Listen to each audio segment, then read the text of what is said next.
WNBA silent after Caitlin Clark says league should determine who should be included in women's sports. Neither the WNBA nor the Players Association responded questions about how they define the term women in the new CBA. Only players who are women are eligible to play in the WNBA. Sounds simple, right?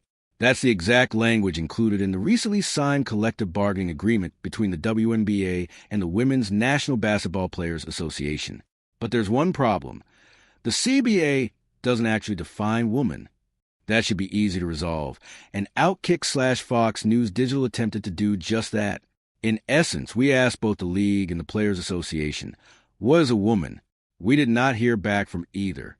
The question became particularly relevant after Indiana Fever star Caitlin Clark was asked Sunday about the controversy surrounding teammate Sophie Cunningham's comments that girls and women should not have to compete against biological men.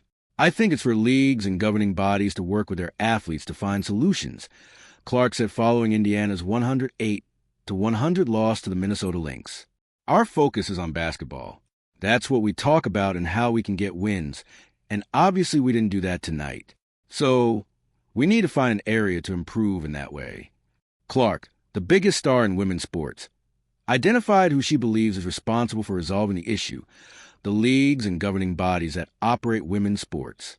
So, Outkick/Fox News Digital asked the WNBA and the WNBPA to do exactly what Clark suggested and explain the league's eligibility standard. Article 13, Section 1A of the 409-page CBA states, only players who are women are eligible to play in the WNBA. The document does not define woman or women. The terms transgender and gender identity do not appear in the agreement. The CBA contains detailed definitions for dozens of terms, including rookie, veteran, player contract, team, regular season, and WNBA competitions. But it does not define the word that determines who is eligible to play in the league. Outkick/Fox News Digital contacted the WNBA and asked 5 questions. 1. How does the WNBA define women for purposes of Article 13, Section 1A? 2. Would a player who was born male but identifies as a woman be eligible to play in the WNBA under that provision? 3. Does the WNBA have a written policy, league rule, or other guidance governing the eligibility of transgender players outside the CBA? If so, please provide it and explain the applicable criteria. 4.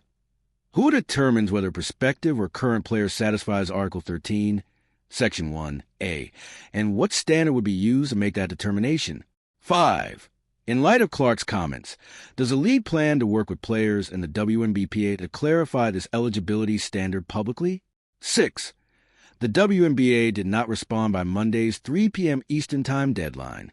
Outkick/Fox News Digital also contacted the WNBPA and asked 5 similar questions.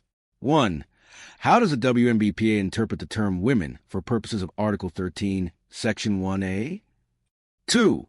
Was the eligibility of transgender athletes discussed during collective bargaining, and did the WNBPA and WNBA agree to any definition or standard beyond the language appearing in the CBA? 3.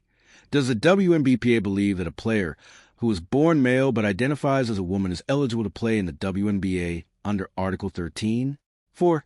Is the WNBPA aware of or a party to any separate written policy, league rule, or guidance governing transgender player eligibility outside the CBA?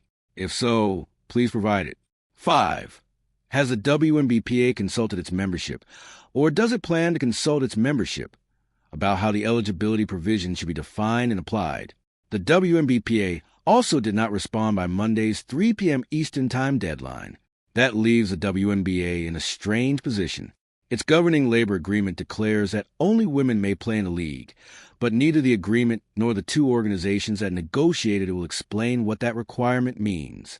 The league has not publicly said whether eligibility is determined by biological sex, gender identity, or some other standard. It has not identified who would make that decision, what criteria would be applied, or whether a separate transgender player policy exists outside the CBA. The agreement also provides no stated process for enforcing the requirement. It does not establish an eligibility verification procedure, identify what records or information a player must provide, expressly authorize sex or hormone testing for that purpose, or explain how the league would resolve a challenge to a player's eligibility. Although the CBA requires players to undergo physical examinations and drug testing, those provisions address health, fitness, and prohibited substances, not whether a player qualifies as a woman under Article 13, without a definition or a verification process. It is unclear how the WNBA could determine whether its own eligibility rule had been violated. Sophie Cunningham made her position clear. Caitlin Clark said the league and its athletes should find a solution. The WNBA and its Players Association, at least for now, won't even define the issue. The WNBA has a rule